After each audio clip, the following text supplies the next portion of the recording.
My mission is to inspire people everywhere with the power and insights that statistics can bring to us all.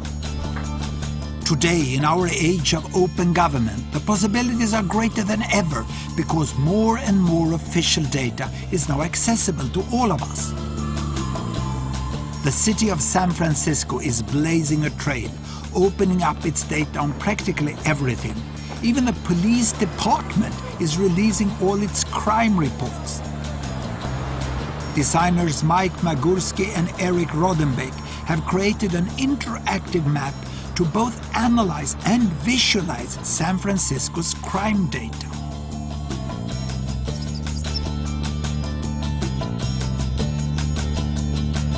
Crimespotting is a map of crime reports from the San Francisco Police Department showing dots on maps for citizens to be able to see patterns of crime around their neighborhoods in San Francisco. The map is not just about individual crimes, but about broader patterns that show you where crime is clustered around the city, which areas have high crime and which areas have relatively low crime.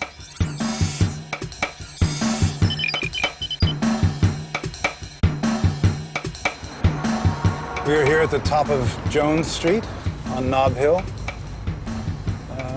Quite a nice neighborhood. What the crime maps show us is the relationship between topography and crime. Basically, the higher up the hill, the less crime there is. You cross over the border into the flats. Essentially, as soon as you get into the kind of lower-lying areas of Jones Street, the crime just skyrockets.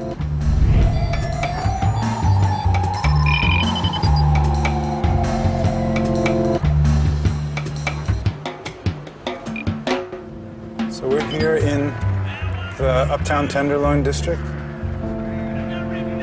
It's one of the oldest and densest neighborhoods in San Francisco.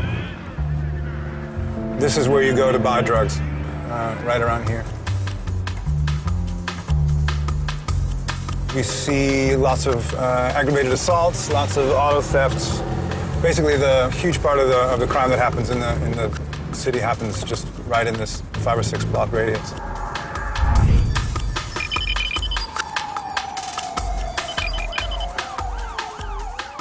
If you've been hearing police sirens in your neighborhood, you can use the map to find out why.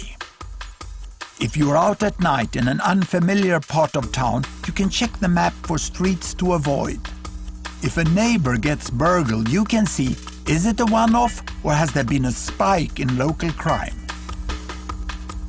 If you commute through a neighborhood and you're worried about its safety, the fact that we have the ability to turn off all the nighttime and middle-of-the-day crimes and show you just the things that are happening during the commute is a statistical operation. But I think to people that are interacting with the thing, it feels very much more like they're just sort of browsing a website or shopping on Amazon. They're looking at data and they don't realize they're doing statistics.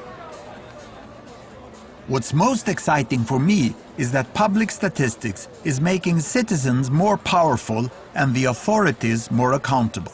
We have community meetings that the police attend, and what citizens are now doing are bringing printouts of the maps that show where crimes are taking place, and they're demanding services from the police department, and the police department is now having to change how they police, how they provide policing services, because the data is showing what is working and what is not.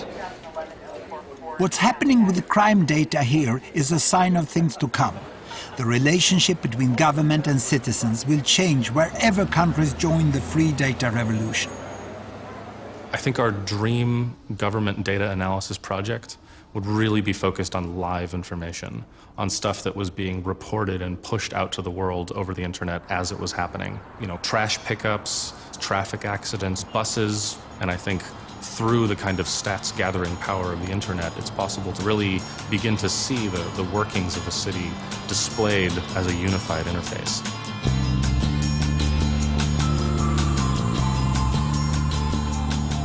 To find out more about the joy of stats, visit the Open University's Open Learn website.